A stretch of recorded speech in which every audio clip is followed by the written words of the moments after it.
going on, guys? Oh man, what a week. You know what I love? I love starting a show laughing because Jim Pyers, welcome.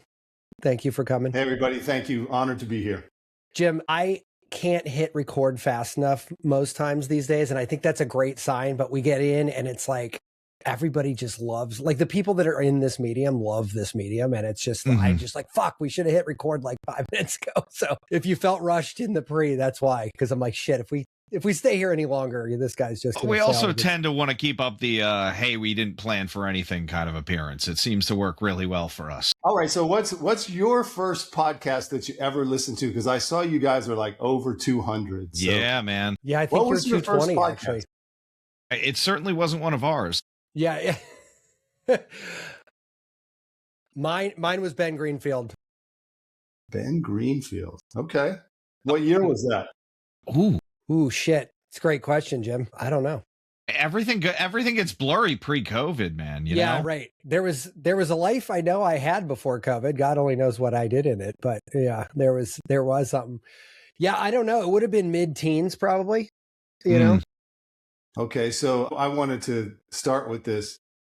So I used to live in Europe, and so I missed like years and years of pop culture in America because I was gone for 20 years or more. But the way that I began with podcasts was Jim Rome. And it was kind of I don't know if you know who Jim Rome is. Yeah, I haven't heard that name in forever. Sports guy. He's a sports guy. But, I had no sports. There was no news. There was no English news where I lived. So I'm an engineer, so I kind of figured out this way that you could get radio shows that would be recorded, and it was like to me it was the early podcast form. And I would get those shows and listen to Jim Rome talk about the sports and football and whatever, because I wouldn't get any of that. So it was the way I kind of kept up with pop culture. And then the second, and technically that wasn't really a podcast because it wasn't an RSS feed like like it should be, right? So the first one where it was true podcast was Adam Curry and John C. Dvorak, right? Okay. So if you know who those two guys are, one's a Dutch guy. He was MTV guy, rock star. I didn't know he was Dutch. I did know the MTV part. The MTV part, yeah. He's Dutch American, so he's both, but he's Dutch. And then John C. Dvorak was like a technology guy. He used to write for PC Magazine, journalist. But anyway, they started. They're almost at podcast 2000. Yeah. So they were prolific all the way back to like maybe 2005 or so. So we had Matt Zachary on our show, who he's over 3,000 now, but it was called internet radio when he started. So it was a streaming show. Yeah, CBS gave him sort of like the first internet radio show, and that's his claim to fame, right? And it wasn't called podcasting, obviously, but it certainly was podcasting, just not called that. Well, they called it netcasting for a while too. Yeah. I think in the beginning it was just internet radio though. They were not trying to get creative. They were like, nope, it's on the internet and it's the radio. So we're just. There you go. I mean, it's very straightforward, on the nose. Yeah. But you know what's funny? So it's a great way to tee this up, man, because I've been in tech for a really long time, and I think one of the most interesting things about it for me constantly, and God help anybody listening to the show that's heard more than one, I talk about this probably too much, but like watching it grow like this has been so wildly unpredictable, yet everything I thought it would be. Like, does that make sense? It's like, I'm like, wow, this is kind of exactly what I thought, but I never would have guessed what we're doing. It wasn't like specificity. It was just sort of a general, I don't know, observation about tech, like AI right now, where I could ask it to write me a rap about a squirrel on an igloo, like never would have thought that would be a thing. But when I look at it in the context of what I expected out of a future state, like that kind of checks, you know what I mean? Well, so I graduated from college in 1984. Think of that. That was the dawn of personal computer. So the first Mac and the first PC came out that year, my senior year in college. And I was the first graduating class at my university in computer science. It didn't exist before that. Wow. None of my teachers were professors because there were none. Sure. No one had a degree in computer science. So all your professors were some guy that worked on, data sets at Motorola or, IBM, or all my teachers were just they were making the field. Yeah. Did the work. Yeah. So it was a very interesting education. And what were they teaching you back then? Like, what did CS entail in '84? So a lot of DOS. Yeah. I mean, punch cards. What are we talking about here? No, I was just in high school. I did punch cards, but right when my college career started in '79 to '84, it was minis. So it was the Digital Equipment Corporation, DEC, IBM minis, and we had the PDP-11s. That's where a lot of I would say technologists came out of, because that's what the universities were using right in this era. So it was mini computers, and there weren't PCs yet when I started, right? So the PC came just at the end of my college career, and we were programming. You would do languages, you would do operating systems, you would do microprocessors. So, and Motorola was big in Phoenix. I went to Grand Canyon University. Everyone thinks it's at the Grand Canyon, but it's in Phoenix. Yeah. But yeah. Big college right in the middle of the hole. No, we understand.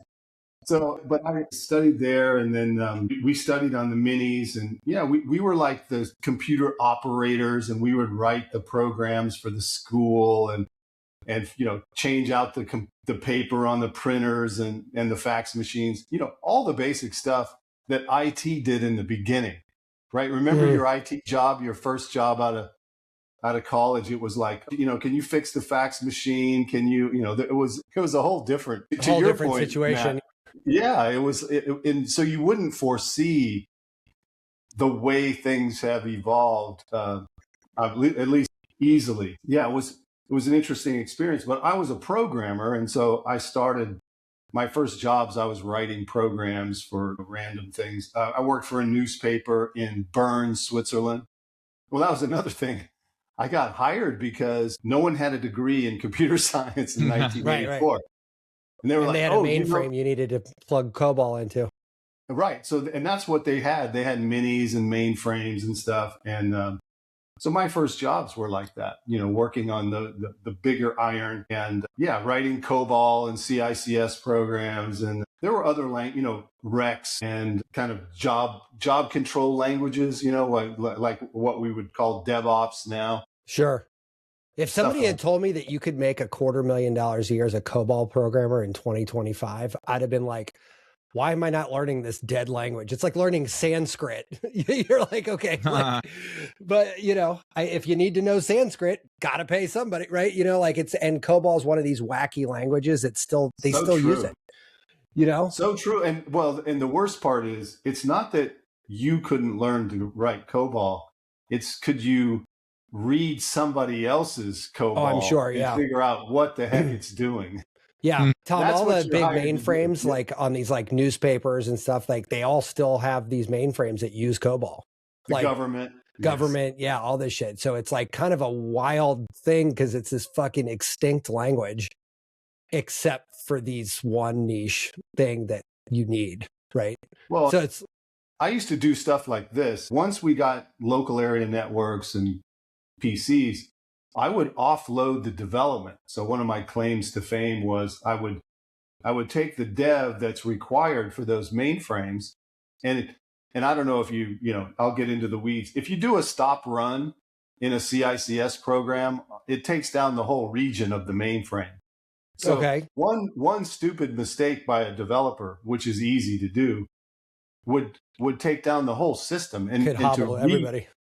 And this is not like Control-Alt-Delete era. This is it takes 2 days to get the system back up. Right. So I was like, hey, let's just write all the code on the PC so you can do Control-Alt-Delete when you mess up. And then once the code is tested, then move it up to the mainframe. Way less risky, also way cheaper because the you don't burn 2 days in backtracking. Correct. And you also can be more aggressive as a coder because if you do make a mistake, it's not going to cost the company millions of dollars because you took their system down. You know what's fun about that though? Like, I kind of also think that the programmers of today are like at a disadvantage in one realm, and that's this sort of like deep understanding of mechanistically what's happening, which makes debugging and I think imagination, both of those domains, much more nuanced and deep, because if you understand how the thing works at a real DNA level, breaking it or unbreaking it, depending on, and you could be doing these things intentionally and creatively just as much as like actually fixing it, become very different than if you're just sort of like, oh, I turned it on and it doesn't work. And I'm like kind of sitting there with my dick in my hand because I have no idea what to do, right? Like, because you don't actually even know what's happening underneath the hood, so you couldn't possibly guess where to go first. Well, did you guys have assembler? No, we did, but we have compilers. It's similar. Yes, yeah, it's similar. So yeah, we had to do that, and I don't think they teach assembler anymore. Well, they teach compilers instead now. So yeah, and yes, and VMs is really what everybody views as a compiler, which is slightly different. It's a real time compiler versus a standalone. But the idea of knowing what the computer does at that level, yeah, I think that's lost. I don't think it's gone. And the people that know that now write firmware, for mobile phones and I don't know if you guys know my background, but I was at Qualcomm for quite a long time. I did see that. And what we were doing was inventing all of the technologies around mobile. So that includes the operating systems, that includes the hardware, the sensors, the way that the tower talks to the phone. All these technologies a great deal of them were invented at Qualcomm. So interesting. And it was wild because what was cool about that, so think of silicon. Silicon has to be like 3 years ahead of what you're going to do, right? So what's going to happen? Why is that? Well, because that silicon is going to go in the phone or the computer or the refrigerator or whatever. And so that determines what features, functions, capabilities those devices have. So I didn't understand that first. I was younger when I joined there. What I realized later on was, yeah, what we were doing, we were making what was going to happen. Think of location, GPS. Well, we were putting GPS in silicon in 1999. Now, nobody was using it, but it was there. And what did that enable? That enabled Uber to use location at some point because it was there. And so I realized that in silicon, you had to put everything there, like Bluetooth. Bluetooth's another good example. I did a lot of work on Bluetooth stuff. In the beginning, Bluetooth was very complicated. Well, it still is, but it was so complicated that things didn't connect using Bluetooth. There was 2.0, there was 2.1, there was before low energy. And what I realized was when Apple decided to standardize on Bluetooth low energy, that's when everything changed. I mean, that's when everyone realized everything would be connected if you did it that way. I remember in my college, I'm a little younger than you, but in my college, you know what, this will make you laugh. The holy shit, I can't believe they did that moment was when Apple took the PCI bus off the back of a fucking computer and just made it USB. Like could you imagine? It was like fucking anarchy, man. People were like, holy shit. Like, yes, Tom, that's the one with the two little clamps on the side that hold this gargantuan plug in the back. Like, I mean, they went fucking bananas. Like absolutely crazy. And then a year or two later, I don't even know if it was that much, they took the fucking floppy drive out and replaced it with a zip disk. You would have thought they were burning the kingdom down. Like it was like, holy shit. And then guess what happened? 38 seconds later, everyone was like, I fucking love zip drives. There's 250 gigs or megs on this thing versus 1 on a floppy. This makes infinite more sense. And Apple's like, yeah, dumbass, we fucking told you so. Like, I don't know what, Well, and, the resistance to change is universal. No one wants to change. Well, I think one question I had for you guys, we can stay on tech or whatever. I noticed, because I watched some of your shows, and I kind of wanted. But you're the one. Yeah, you're the one that bumped the stats up. Yeah, thank you for that. You noticed. But I noticed, Tom was into acupuncture and, maybe other, and I see you guys talk a lot about other kinds of medicine. Mm-hmm. And, speaking of, they, move my cheese kind of thing, isn't that, even worse than the computer world, I think, is medicine, where the dogma is so entrenched. And Tom, I was just wondering, can you get Medicaid? Can you bill? How do you even get paid for what you do? Most of it is major medical insurance. Medicare. Cover acupuncture? Yeah, it absolutely does. It really depends on the state too. So not to make it political, more blue states cover more, not necessarily pay more. Medicare is covering it, but in true government inefficiency. It has to be done by an acupuncturist, but it has to be overseen by a medical doctor. We're not a profession that gets hired by other people. Most of us go out on our own. And if we're lucky, I have 2 associates, but I can't get into that Medicare system easily unless I want to pay a medical director and have an MD sitting in the office with me. So it was, best of intention, lack of understanding of how anything works, which I feel like is most governments. Right. So I'm a technologist, but I was in the healthcare space for quite a while, and I still am to some degree. And so I know how these things work. It's just to understand it, you have to bend your pick, because and I think a lot of it's intentional. Yeah. Actually, I'm sure a lot of it. I wouldn't disagree with you. I mean, everything from, we mentioned MZ before, his cancer story, and now he's working on basically a cancer survivor super PAC, for lack of a better word, to lobby against basically denials for things that end up killing people if they don't get them. Yeah, $30 billion in waste on denials, and then another $24 billion on reapprovals after that. So you got basically like this huge financial incentive if people can see past the bias and dogma. To mention that people are literally dropping dead waiting for these reversals. Right. And then we had Todd Otten on, who wrote about practitioner burnout. We're actually screening his movie called Suck It Up Buttercup on March 19th here in Baltimore, pretty close to Johns Hopkins Hospital. So there's so many controversial place. Well, look, man, that was our pitch to him. We were like, hey, man, we got a stone throw away from every major hospital in Maryland.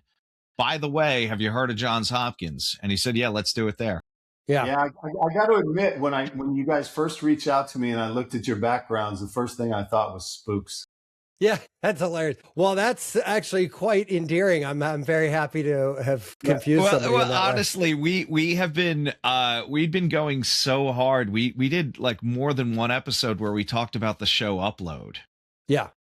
And we had somebody on that specialized in AI avatars, but then we were like, no, we're literally there with like consciousness to some degree being uploaded into a computer. And then when we pitched you, we were like, is this where it all converges? Yeah. Is this it? And I think actually that's a great bridge, Jim, because I think one of the things I meant parenthetically when I said, not understanding how a system works at a DNA level, hobbles your imagination. I think that when what we're on the on-ramp for right now between AI and life extension by medical means in general, this is all coming together in like a very weird way that I didn't ever expect that it was happening. But I think the people that are benefiting are the people that understand the structural integrity of these things that are like, hey, here's the boundaries of what we can do. Let's just go fucking full blast on this versus just hunting and packing in the dark about like, oh, what happens if we go this way? It blows up. Okay, nope, can't go that way. Like, I don't know. Do you see kind of similar things? People like ninjas, if you will, at this tech thing getting rewarded for that? Interesting point. So what we tell doctors who are reticent to embrace AI is, don't worry, doc, the AI is not going to replace you. But docs who use AI are going to replace you. Makes sense. And so they get that. And AI is a tool. And I think where you were going, I think, is real interesting, because what's happened in our medicine, in my view, and I'm not a doctor, so I'll try not to get you guys in too much trouble.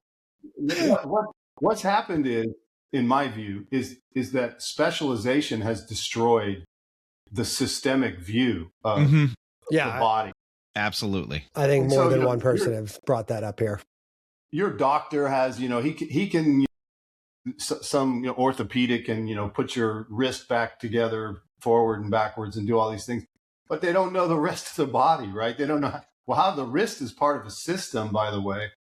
And so this kind of specialization to me has really made medicine problematic. The other thing is lack of understanding of basic nutrition. And also the pharmaceutical world has taken over more based on liability and legalities, because what does a doctor do? If he doesn't give you the pill, it could be viewed as malpractice. They've twisted the system so much that the safe thing for the doctor to do is just give you a prescription. That's the safest thing for them to do legally. It has nothing to do with your health, has nothing to do with the efficacy of the drug, nothing.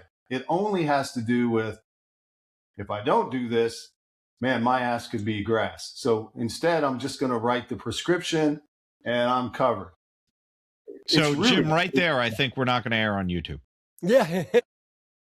Go right there. And that by no means I think is controversial. And I would agree that I think a lot of physicians actually feel that way too. Like this guy, whether they're in a hospital system or one, I know for a fact that if somebody goes to the doctor and they leave and there was like, look, you just got to let this work itself out, that patient is pissed off. They did nothing for me. Right. They did nothing. And it's like, wanting the pill. Yeah. Right. Well, but that's conditioning too. Ask your doctor if you need. Yeah, right. You know what's funny? I was at a networking thing 2 days ago, and there's an Indian guy sitting next to me, and a Rinvoq commercial came on the lobby TV, and he started shaking his head and smiling, and I was like, what do you got there? And he's like, I've been all over the world. You guys in New Zealand are the only two that could show drug commercials on TV. And I was like, is that really true? He goes, yeah, you can't do, like, India, people have no idea what they're seeing when they see this on TV. They're like so flabbergasted that we can do that here. And I'm like, I mean, if it wasn't for pharma commercials, what would Hulu show? I don't know. I don't know. Like, well, think about it. To be honest, I miss the Marlboro Man. Yeah. And at least those were good. 60, by the way, a lot of those Marlboro commercials were some doctor telling you that, his 4 out of 5 doctors recommend Reds. Yeah. But it's funny. I've been noodling on that for a couple of days now. I'm like, what would change if we couldn't ask your doctor about? Like, I mean, that's like a big part of our culture. Like, you know what I mean? Like, that's built in. TV goes away. Who's paying for everything right now is pharma. Yeah. If you look at, I mean, they definitely have the most watch money. Some show and watch. I mean, I don't really watch TV, but if I ever get forced to, and I'm watch the commercials. there's 60% pharma, 70% pharma. Yeah. Oh God, I'd say it's even worse because we cut the cord. We mostly stream, and all of those channels. Like I have some of those commercials memorized at this point. Oh yeah. Yeah, I mean, and it's like, it's obnoxious too, because they'll have like 4 in a row of like right. competing brands. And then the next, it'll be the same 2 commercials again. And I'm like, wait a minute, guys, come on. Like, do you not have enough inventory here to like? No, this is the flavor of the month. They switch the order, like it's Wegovy first. Right. Yeah. Manjaro. Yeah. They switch it. Well, the ones that I always find funny are like the 9 different flavors of plaque psoriasis medicine, right? Like you've got this one and then that one and this one. And you're like, and then I'm an idiot. I'm sitting online and I'm like, okay, what's the fucking difference between this one? And they're made by the same people, like Humira. And what's the other one? There's another complementary one to Humira, but it's like, okay, we made 2 versions of the drug. One of them only works on some people. The other one works on the rest of them. So try one. If it doesn't work, go to the other one. And I'm like, okay. And then what's this next one that we saw last night? Brilliant sales strategy when you think about it. Like they've got I saw patients for life. What was it? Tardive dyskinesia. Like I guess you get. Oh yeah, that is from taking too much. Yeah. So of another medication. Correct. Yeah. So it's the side effect. It's why am I blanking myself here? Yeah. Well, so the funny thing is my kids are like, I said, oh, TD, that comes from like, isn't it from opioids? Like too many opioids you take, you get TD? No, I thought it was an antidepressant or something. Is it? Well, whatever it is, I said, look, you take one drug that you get. We just saw a commercial for that one, I'm sure, probably on the last show. And now you get sideways on that. You got to take this one. I mean, and then there's like at what end? And that's where I think actually, look, I just did my first foray into ChatGPT Health. I'm very curious about it for obvious reasons. And I got to say, it was not perfect. In fact, it was a little clunky, like especially with the Apple Health integration. It only pulled data up to December, I think 14th. And as of now, it's January 23rd. So like that, there's a bit of a lack. And in my case, I got hurt skiing. And it had the right idea. It said, hey, let me pull your health data for these dates and let's see what was going on. I was like, dude, I fucking love it. Now we're talking. This is great. And then it pulls it. And of course, in typical AI fashion, it was like really good on paper and really bad in practice. So I was like, Did okay. it give you 2 choices that you had to pick? No. Nah, option 1, do you like this disease? Option 2, is this disease more palatable? Yeah. Better answer. But here's the thing, like Tom, let me digress there a little bit. No, sure. One of my products is an ambient scribe for doctors and docs, patients. yeah. And the cool thing is that it has access to the EMR, right? And one of the things we're working on, and so I just want to share this with you because it's what we want AI to do. So imagine what should your doctor do when you walk in and you say, hey, doc, I got this pain and, this and that's going on. Well, like we came up with, allegedly, they just give you a prescription. But what they actually should do is be looking at all the data of people your age, people that have your symptoms, et cetera, et cetera. It should be a research project. If the doctor's really going to tailor something to you to fix your problem, that would take a lot of work. And they don't do that. They go off their experience and what they learned in school and a bunch of other nonsense, not really focusing in on holistic, nutrition or how you live your life or what's kind of stuff you're doing or eating. So how could AI help that, but still help that same doctor? Well, imagine what we call it is a differential diagnosis. Mm-hmm. And this can happen in real time. The doc can be sitting there interviewing the patient, having their examination, and the AI can actually be doing the research and comparing it against claims data and outcome data and all that stuff that's available. And not offering the diagnosis, but offering a differential diagnosis based on the data. Now, the doctor has to still be the one that, for all the legalities and et cetera, the doctor still has to make those decisions, and they may disregard the differential diagnosis or they may modify it, but it would it would be doing the research that doesn't happen today for you. And I think that is compelling. If I was a patient and wanting a good outcome, I would expect my doctor to be researching my situation. Yeah. But they just don't have time. In 8 minutes of face-to-face time, that's unreasonable, and that's a systemic flaw too. If you 6 minutes of that is filling out the EMR. Yeah, exactly. And that's what we try to get rid of. So that's what our tool does, is it's an ambient scribe. It listens and it creates the medical record from the conversation, right? So the doctor doesn't have to input the EMR. It's done for them based on the conversation. So yeah, we were trying to turn that 8 minutes, that 6 minutes is typing the EMR up. When they have a lot of encounters, some doctors have 20, 30 encounters a day. Mm-hmm. They don't do the EMR. They go home and do them at night. Yeah. So now you saw 30 patients, let's say, or 20, or 5. It doesn't even matter. And then you go home at night and you're going to recall that one at 9 a.m. Yeah. I mean, hello, there's no way you get accurate notes, even for very highly intellectual, highly smart physicians. Sorry, nobody has total recall like that. So, right. Well, and I think honestly that right now, I think there's a lot of people that have heard me talk about ChatGPT Health, for example, and they're like just flabbergasted that I would ever do that. And I'm like, well, first of all, I'm not giving them anything that I can't give a shit about. But second of all, prior to this, before health, I uploaded my MRIs. We talked about it on this show a couple times, right?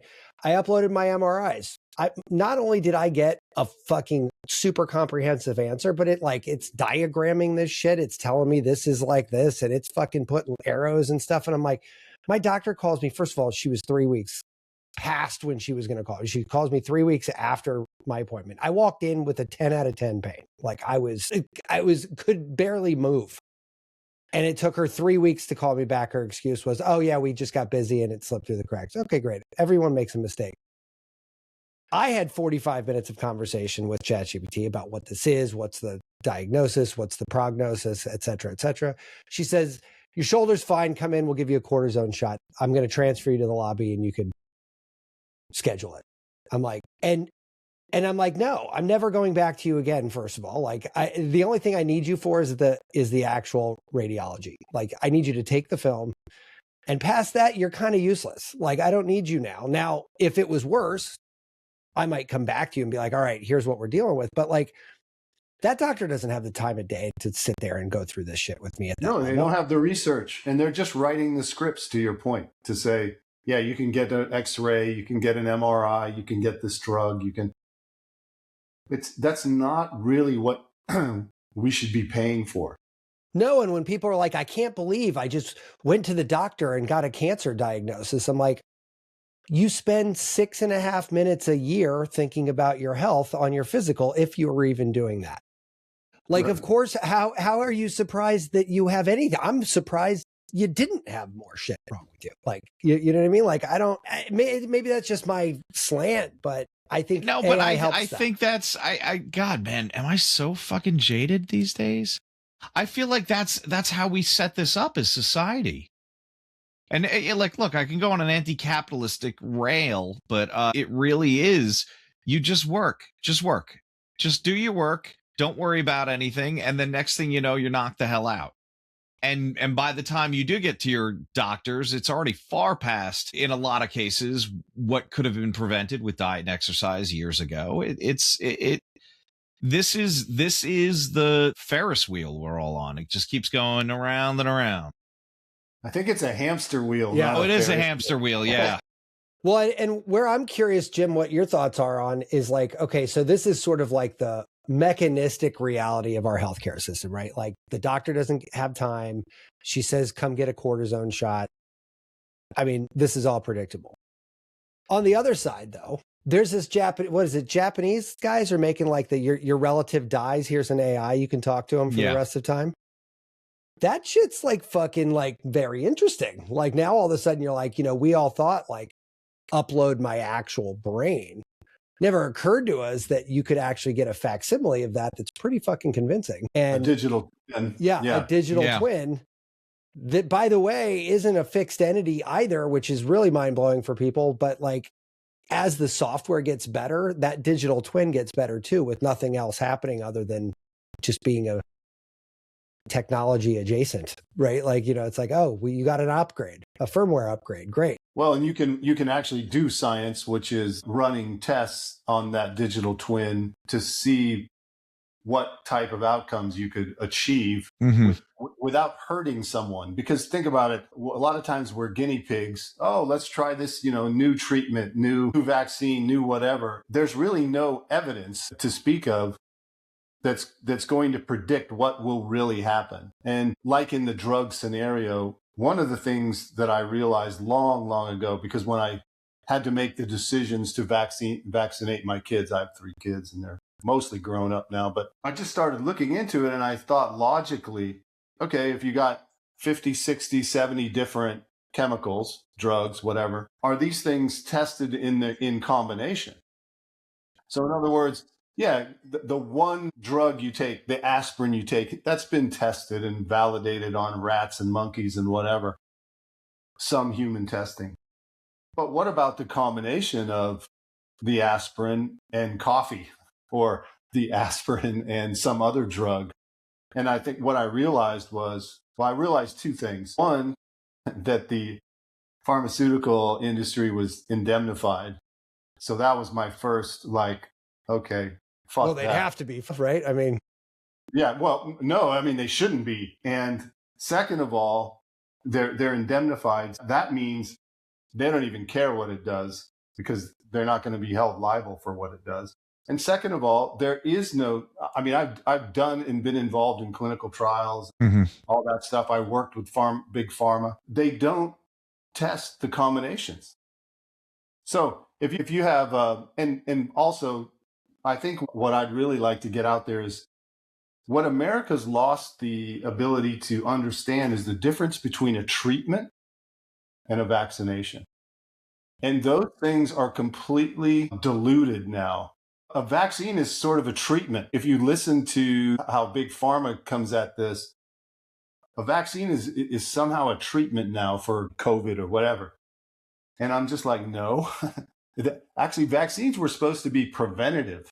They're supposed to be things that prevent something from happening, not treat something that's happened. It's a huge difference. And but that's a technical detail that most people don't even have the cognitive capacity to hold in their head. Yeah, maybe. But I felt like that really bugged me. And so for my kids, I was like, no, that is not, it's just not logical. And really the indemnity thing is what really stopped me in my tracks, was because name one other product anywhere, any place that's indemnified. Handgun manufacturers. Yeah. No, they're not. But they're not shooting the gun. Yeah. You know, so, and by the way, handgun guys have been sued. If the gun blows up in your hand, you can sue them. So no, they're not indemnified from, you know, things that go wrong with their product. Okay. Now, we can argue about whether products are good or not, right? Okay. That's a different argument. But the argument about liability, that's pretty clear. There is only one industry that's indemnified from, they can harm their patient, well, I shouldn't say no, they're patients. Not patients, they're customers. They're customers. Yeah. Well, the problem that I think that we've had, and I think actually technology, to your point, is probably going to help solve this problem, is that, and I see this as 2 factors as well, right? So I think that you're right. They couldn't possibly, it's wildly impractical on every measurable thing you could talk about to test all of those things in combination, because not only is I mean, you can't decide, you can't have a study with that many confounding variables. Correct, right? And yeah. And that's just talking about the cocktail. That's not talking about the biology of the person, like or what that person does when they get home. Correct. Right. And, you know, their environment, their lifestyle, all of that is, and that's when we do cohort studies, that's really what they're trying to factor out. Right. Like, it doesn't matter that this guy eats McDonald's 3 times a day and this one, runs 20 miles a week. As long as we have 100,000 people in the study, it'll all kind of wash out. And I think that where big data and like AI starts to help is to start to figure out those kinds of things easier, because there's no human way we could do that. Right. And where it really gets exciting, and I saw that you'd worked with some quantum stuff. I also work at a quantum computer company. And like what I think this technology revolution has given me is 30 years ago, I couldn't put my finger on where tech was going to go, but writing a squirrel wrap on an iceberg kind of makes sense when I look at it in retrospect. But now, because I have that story arc, now I could say, you know what happened? Now I think we can get a lot more precise about our guesses, right? So for me, AI meets quantum, the computational like brick wall that would prevent us from going too deep on this now isn't a brick wall at all. There, in fact, is no wall. And now you can say, here is a cocktail, could have 1,000 ingredients in it. Who cares? And I can download my entire body into a quantum state and just run every fucking simulation known to man on that thing and know with absolute certainty what's going to happen. I can't do that right now. What I love about what you just said was it's personalized. Totally. And you brought up that point before, which was what is missing in all of this is the personal part of it. So, Tom brought it up. Oh, we could do this big test and have 72 vaccines, and we could run all these things, but for which person? Right. Yeah. For who are we talking? It's for a group, and I don't want to be treated as a group. I don't like group politics. Well, it's such a weird thing, Jim, right? You want the best study possible with the biggest group. But if you're an outlier, if you're the one that takes that therapy or that treatment, what the fuck does that matter to you? Yeah, 9 out of 10 quite honestly, okay. 99.9% of the people have no adverse reaction, and you're that 0.1. Yeah, that sucks. It sucks. To be you. Yeah. But Jim, and until we get to a system where we can do that, like, is it the best we got? Well, kinda, but like, we're also not really looking at those people that get injured. We're not looking at why, because it cuts into profits. And Jim, I think the second side of this, though, which I love the way you frame it, because I'm just going to be honest. When I hear people, when I'm in a conversation and the word vaccine comes up, I get squirrely real fast. Not because I'm uncomfortable talking about it, because I don't know where the other person is going to go. Yeah. And I'm curious to a point, and then I just get annoyed at ignorance. And that's where I think we can clip off all of that by having better tools that actually answer this, because I think that there's, especially, listen, let's just lay the third rail out here. COVID fucked up everybody's interpretation of the word vaccine. I think, pre-COVID, you ask somebody about, well, there was already a movement. Sure. Right? There was already that happening. Right. And I think some of that was a distrust, which I think both sides have, a distrust of the systems that are currently in place. Totally. And I think when you're forced into a camp on that matter, you can't have a dialogue. That is the greatest point so far. So what is the elephant in the room? That it's trust. Their trust has been broken. I don't know if it's irreparable, but trust is the thing. I don't think it was broken. I think it was just exposed that it was never really there to begin with. We just didn't know any better. Yeah. Maybe we're just aware. Now we're just aware of it, right? And look, I'm a tech guy, as you know, as we've talked about here. I think a lot of people that I've talked to who have a problem or had a problem with the COVID vaccine trajectory was mostly around how it was devised, right? Like, it was less about the vaccine itself and more about how they got to those conclusions. They used AI. It's an mRNA thing. It's everything about it was different. And the trust thing that we're talking about, nobody trusted this procedure. Now, I actually went the other way on that. And I said, hey, listen, from a technologist standpoint, this feels actually sane to me. Like, I feel like they checked all the boxes. They're using the tools. The tools gave us a different trajectory. Now, I could be wrong. I don't know if I'm right or wrong. I got the vaccine. I'm still alive to tell the story. I don't know what that means long term. None of us do. But what I'm saying is, I looked at that from a technologist, not from a distrust. I said, well, show me how you made it. And they did. Well, Matt, hold on. I'm going to control you from my phone right here. I'm going to be sending some. You're sending his Wi-Fi signal? Yeah, exactly. You got him hooked up to the Bluetooth? My God, somebody I know, they had a hairdresser coming to their house during COVID, right? Who would cut their hair in their living room.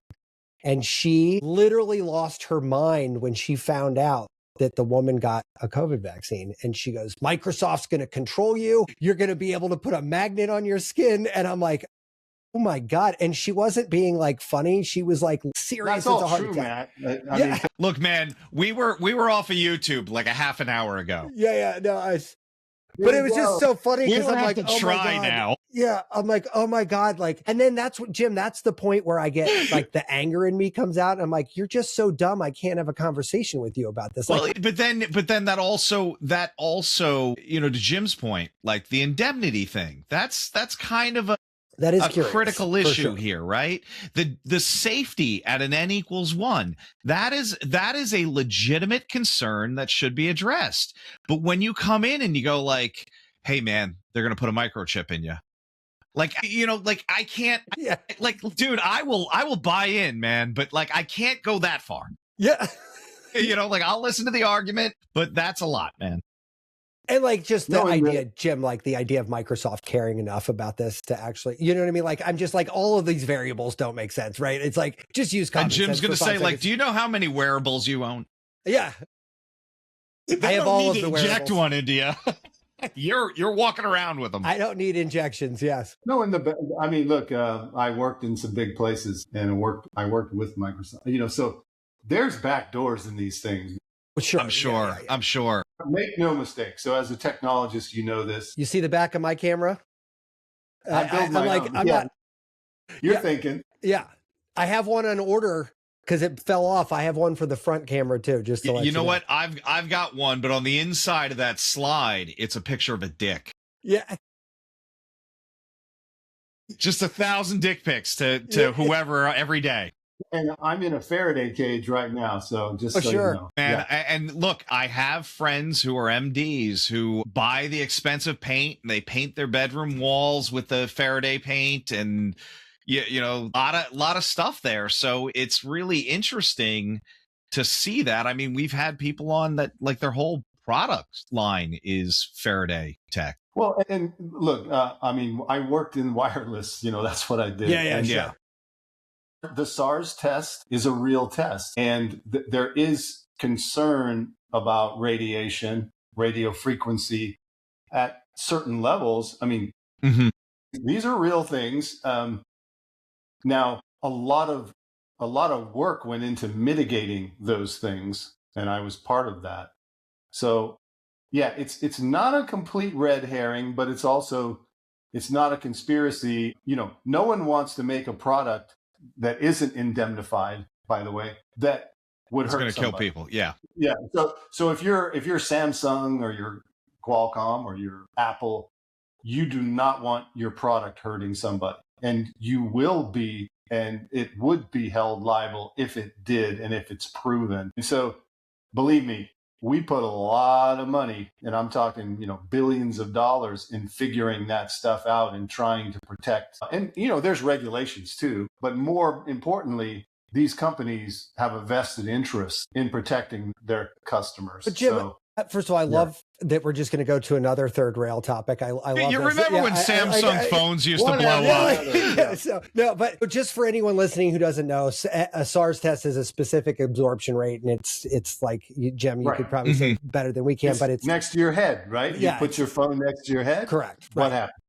And so I think that this is another one of those things where, you know, we've had people on the show, both sides of this argument, by the way, some that are saying that this has been overblown, like it's not nearly as bad as people say. And then there's other people that are like, if there's a cell phone tower 5 miles away, it's too much, right? Like, so, and we've had every opinion in between. And I think this is one of those things where, quite frankly, nobody has enough data to even know the answer. As far as I'm aware, we don't even have longitudinal studies on specific absorption rates because like it hasn't been around long enough. Like and we're not, even if you went back to the beginning. Cell phones are really since 2000, basically. Correct, right. Mm-hmm. Yeah. So 1995, 2000. So, you're talking, 25, 30 years. And if you had a test that started the day one, we're still not long enough down the road to even know. And we obviously weren't doing that. So. Well, and most people don't understand even how the signals radiate, what RF is. Mm-hmm. Hey man, I'm a ham radio operator, right. So that's all you need to know. Yeah, that's you look like a guy who might own a ham radio or 5. Exactly. Yeah. So I'm a ham. So the idea that how these things work. Is that thing baking you with radiation, by the way? Is that like you're just like, you're like glowing a little bit. It just doesn't want to have any more kids. He just puts the headphones on his junk. Yeah. Well, people mix up kind of like treatment and, the vaccine thing, treatment versus therapy, is they mix up, send and receive. And if you have a giant tower or if you're next to a big, let's call it like a transformer or a power station. Well, there is radiation around those things that's worth being careful and concerned about, and no question. But that's very different than your 4 milliamp battery send and receive in your phone versus 100 milliamps in your Wi-Fi router or whatever. There's levels to these things, and so to have that discussion, it would have to be broken into those levels. Into different striations. Mm-hmm. Yeah. Correct. And then you could foresee problems depending upon your location to these things. And so it's a multivariant problem. But here's I'll just go back to the kind of the premise, which is these companies will all be held liable if it turns out that these things hurt people. And they have a vested interest that is not the case. Sure. No, I can see that. And that doesn't mean they're perfect, and that doesn't mean they don't miss things. And so it could turn out that these things are very harmful, and especially so Matt, you bring up the greatest point. So let's say there was 1 million cell phones in the United States in the year 2000. Okay. Well, now there's 300 million. Yeah. Right. That is an order of magnitude difference that could make a difference in this kind of study. Oh, right? Sure. Dose makes the poison. Yeah, exactly. Yeah. Well, and it also look, there's a lot of big words. You and I have been in tech long enough to know that acronyms kind of like are a venture capitalist, like honeypot, right? Like you're like, oh, look at all these things. I mean, it's the same way in this, right? You say like ionizing versus non-ionizing radiation, and you just like SAR test, like it just sounds scary, right? And there's people that are making a ton of money, hundreds of millions of dollars on selling clothing and gadgets and whatnot that modulate that. Now, Tom and I have talked a lot about like, is it true? Doesn't really matter if it's not causing me harm to just hedge, right? I have air tube headphones. They were like $10. Mm-hmm. If Bluetooth isn't bad for my head with my AirPods, okay, so I have wired headphones that I actually find kind of comfortable anyway. So who gives a shit? I don't need to be right or wrong about that. But like, if I'm right about the Bluetooth being harmful, then putting AirPods in my head all day, every day, it's probably not the best thing for my health. Not the best idea. Yeah. Oh, and Tom said it. It's the dose. So if you're using your Bluetooth headphones for an hour a day, it's not an issue.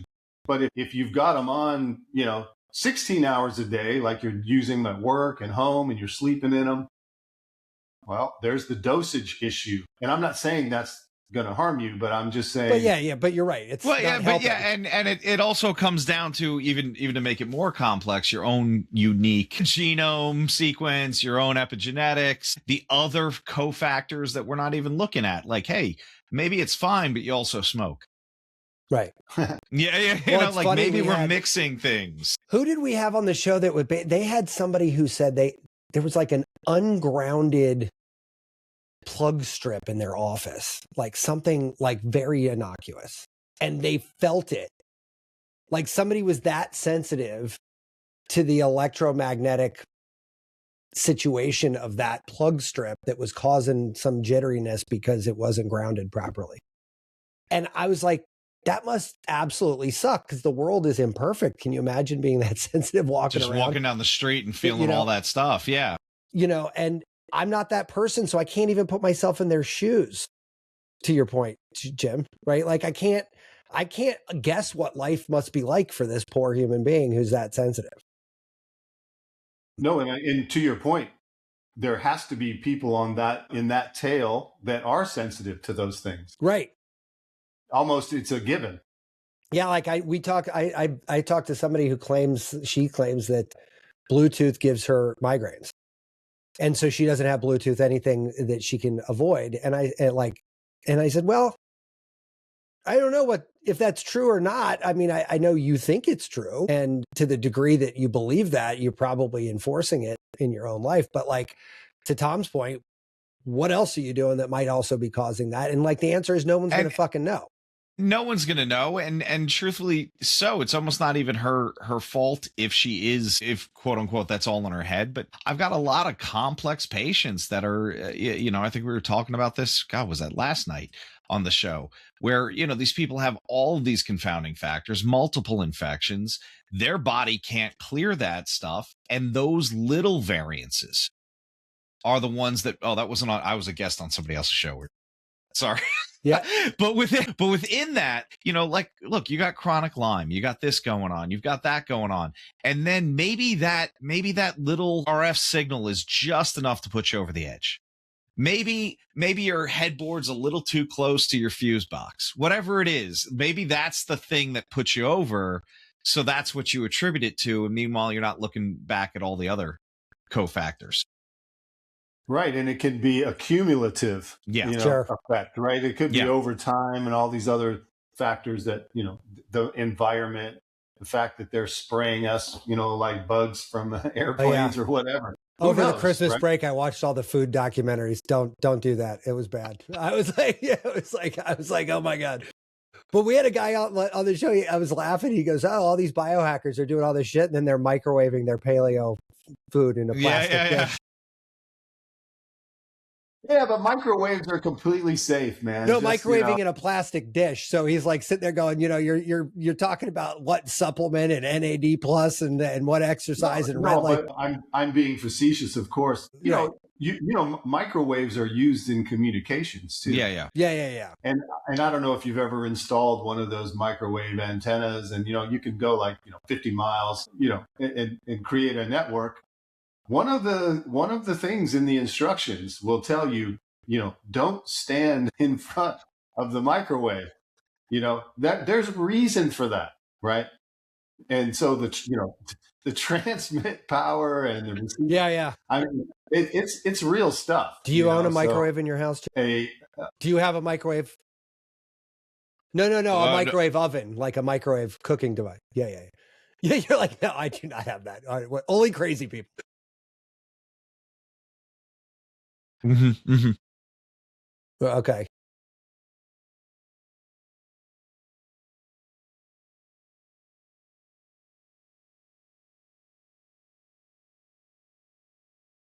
I just have an antenna on my roof that talks to his antenna.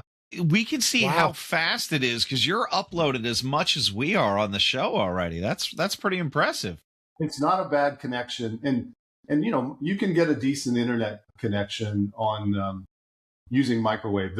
We're doing it right now. So you can't. What's the caveat there? Don't stand too close to the roof, or what's the? No, well, the roof's high, obviously, but no. If you were up there, it's not a great idea to be in between those two antennas. Right. Interesting. Now, when you say not a good idea, what's actually happening? Are you literally cooking like you would a bagel inside of a Jim, microwave? Can you get a hot dog and put it on a stick? Yeah. And go on the roof. We did a marshmallow roast the other night, and they came out really perfect.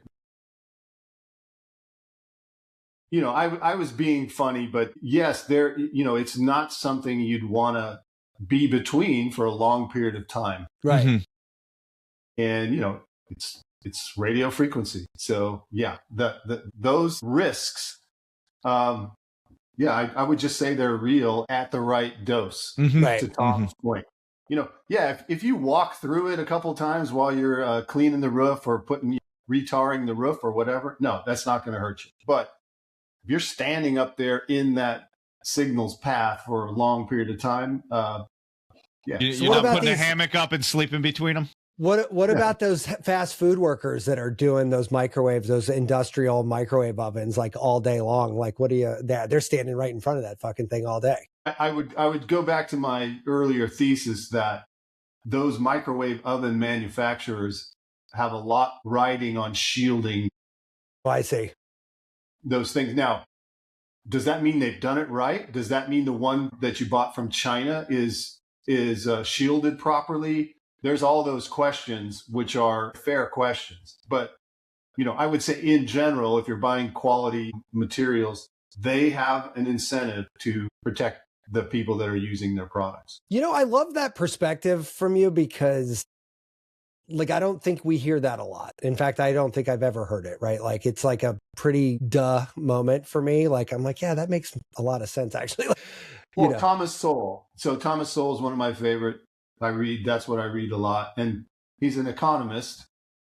And he boils a lot of things down into economic points of view. And, why is the free market better than communism or socialism? There has to be real arguments that you can make. You just can't say one's better than the other. What are the real arguments for that?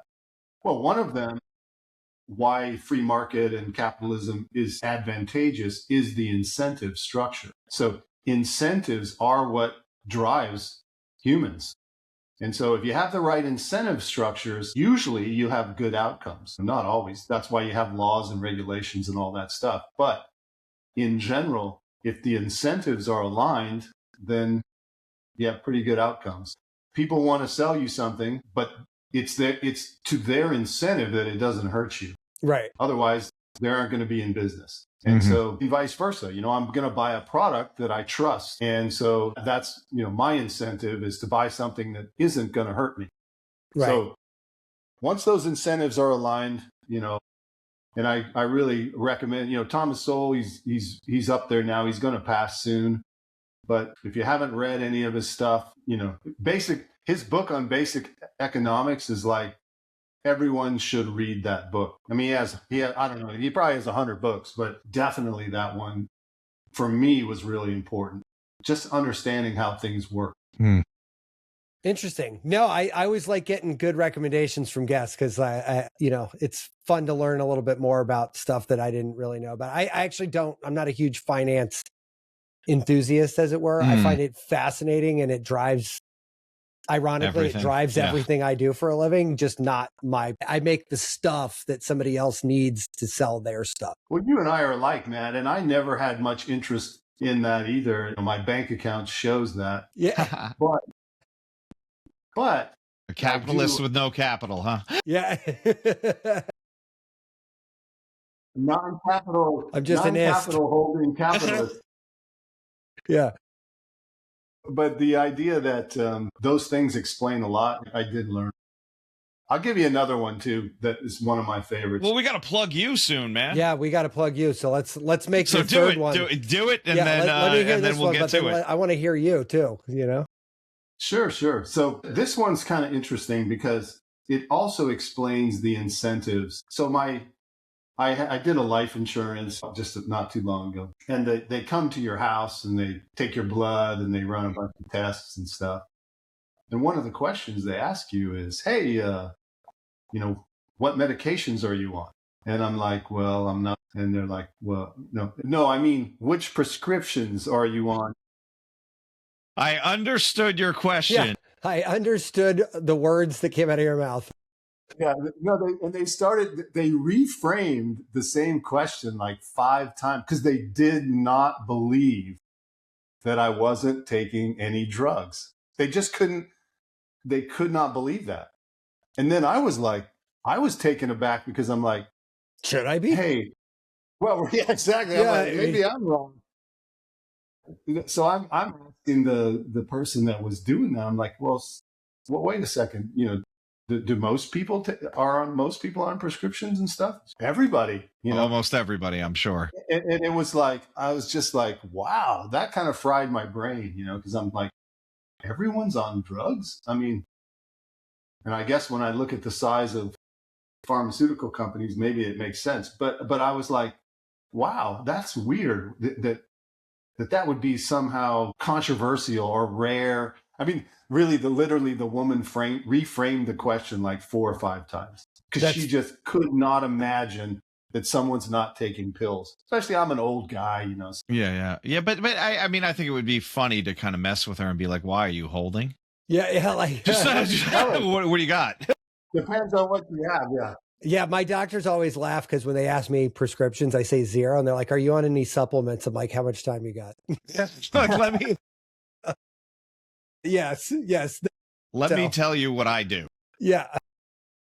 Well, and so where I started, in this whole thing in healthcare was like we were trying to say, hey, one, the data's yours. Mm-hmm. It's not the doctor's data. It's not the medical center's data. It's your privacy. So I worked a lot in privacy and privacy, keeping your data your data. That's one of the tenets of our avatar company is also you own your image. So it's the same kind of premise, which is if you put your data in this and you make an avatar of yourself, some of my, the co-founders in this company they're actors and they were in Hollywood and they were concerned that they were going to lose the rights to their images. All of a sudden you're in a movie or you're in a commercial and it's not really you. Looks like you, talks sounds like you. Yeah, but and then not you. And guess what? You isn't getting paid for that. So there you go. So that was a real concern.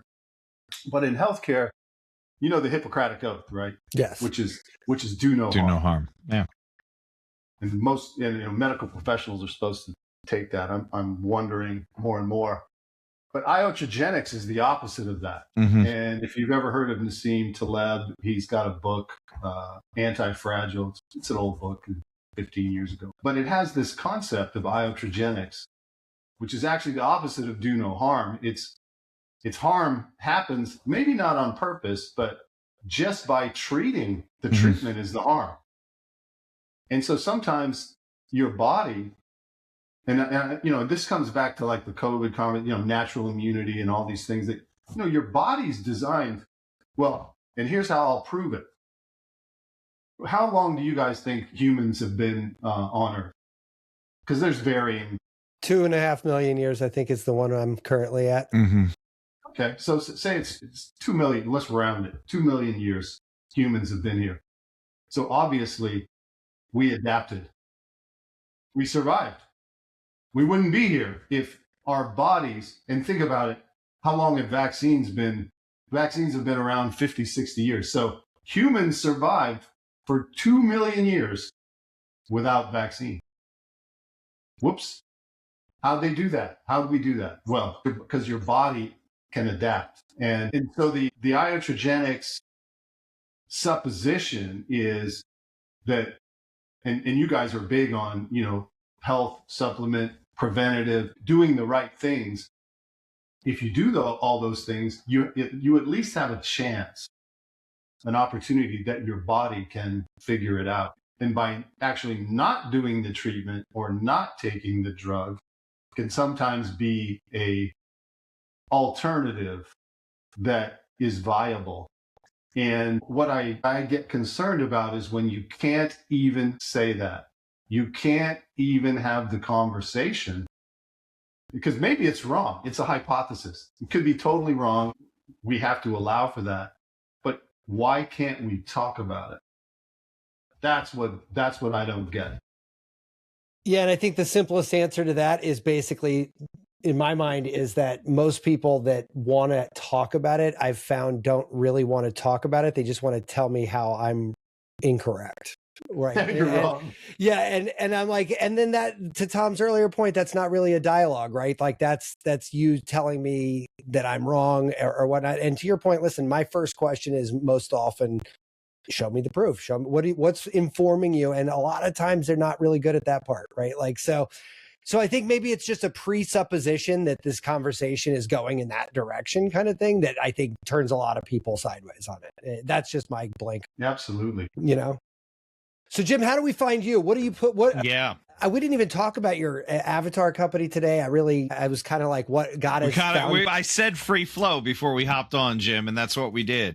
Yeah. I mean, yeah. Well, so it's funny because that ties in. We had a viral moment, and the company's called Two Way, and it means two way because it's conversational. You basically have these human avatars that are conversational. You talk back and forth. They have memory. They have a brain, a personality. That avatar could be you. It could be someone famous. It could be someone that, let's say, knows a subject matter expert. You know, you're trying to fix your carburetor on your Dodge Challenger from 1972 or whatever. These things are used for a lot of different use cases.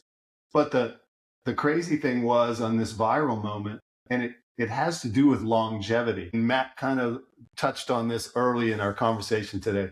So imagine grandma can traverse multiple generations and interact with her daughter and her pregnant daughter, and then her pregnant daughter's son, and then that son's marriage and that son's. So crossing generations, grandma's there.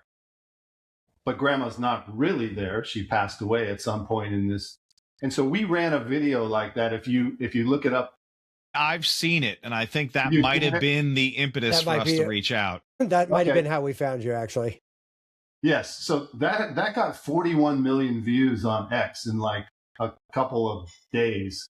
One of the actors in our team, he's the co-founder. His name is Caleb Worthy. He's a Disney actor. You guys, well, my daughter knew who it was because she watched Austin and Ally. You know, it's a kid's show. Mm-mm. I didn't know Caleb. He's still a young guy. Yeah, my kids know who he is. I only know his name because they watched all those shows as well. Exactly. So my daughter was like, "Oh, you know him? I want to meet him." You know, blah blah blah. So okay.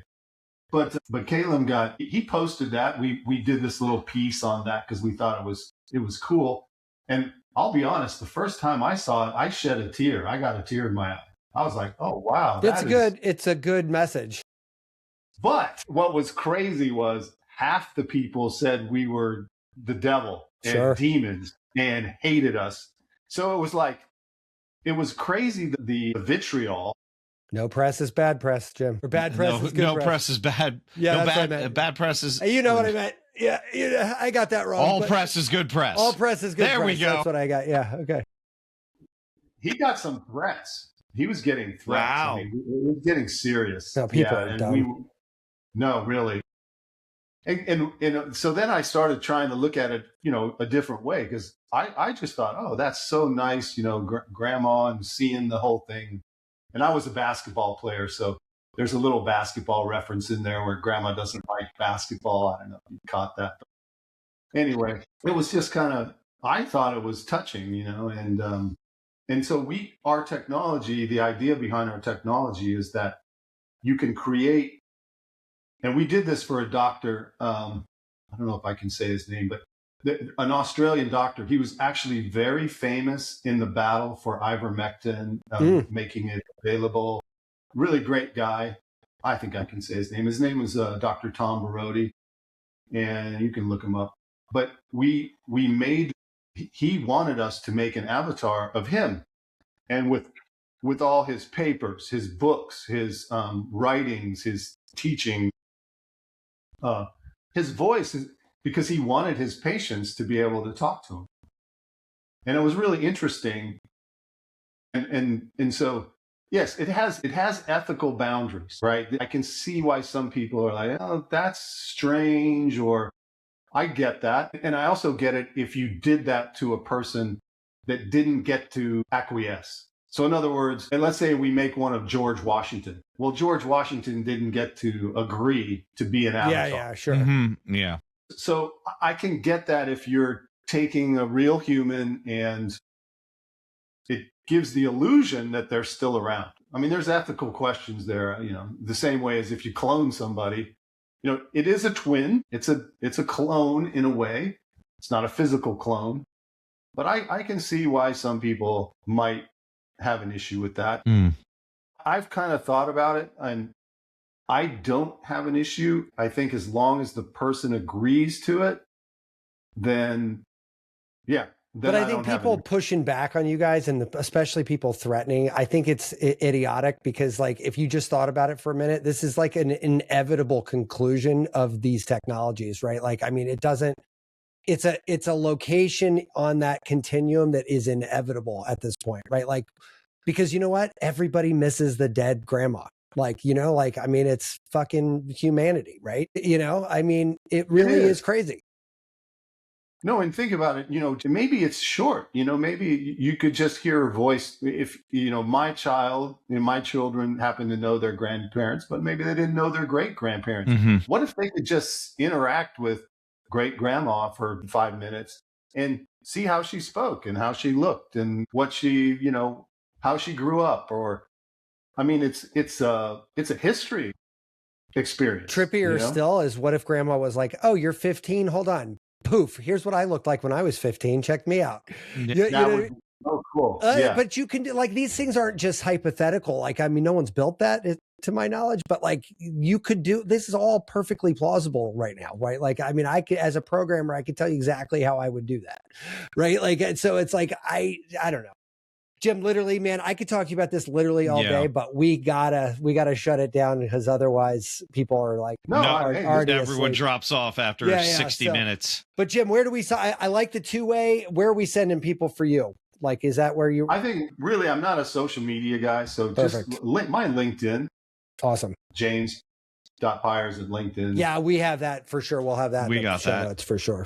I do have a website. It's and I do a podcast called Unwired, and I'm not as, I say I do these on occasion, and I started a long time ago, but it's called Unwired, and my website is wiresworld.net, and wiresworld.net is kind of, it's my personal stuff, it's my podcast, it's also the companies I'm working on. Yeah, your advisory stuff was there too, which is why I'm like, I'll have a lot to talk to this guy about. Yeah. So actually, and I was, interested to meet you guys. I like networking, and I was just I thought it'd be fun to meet you, and cool. That's why I wanted to do it. So I wasn't really trying to plug anything, but well, that's great though, man. It was an awesome conversation. Not everybody is. Yeah. And we're happy to, have anybody on talking about anything anyway. So like, we don't need you to plug anything, but we offer the opportunity. No, I appreciate that. I do. I'll cross-reference this, and it was fun conversation. You just agreed. Yeah, Jim. Hopefully, I delivered a few things. I got you kicked off at least 3 platforms. Yeah, we're good. Anytime we can demonetize ourselves, we're big fans. Yeah. So let me fix everything. Okay, I'm going to fix it all right now. Allegedly. Okay. Okay. Allegedly, yes. Allegedly, and now it's all gone. You just say, Jim. Okay. Jim said allegedly. Allegedly. Well, thank you so much, Jim. Jim, thanks again. Like I said, remember, stick around for a second. But other than that, have a great weekend. Your microwave will get us there. The microwave will get us there. Yeah. All right. Have a good weekend, guys. All right, guys. Be subversive, irreverent. Health is wealth, but you knew that. Everybody knows that. But so is following us on social media at Irreverent Health. And check out our website for more exclusive content at irreverenthealth.com. Oh, I like this. Thanks for tuning into this episode of Irreverent Health.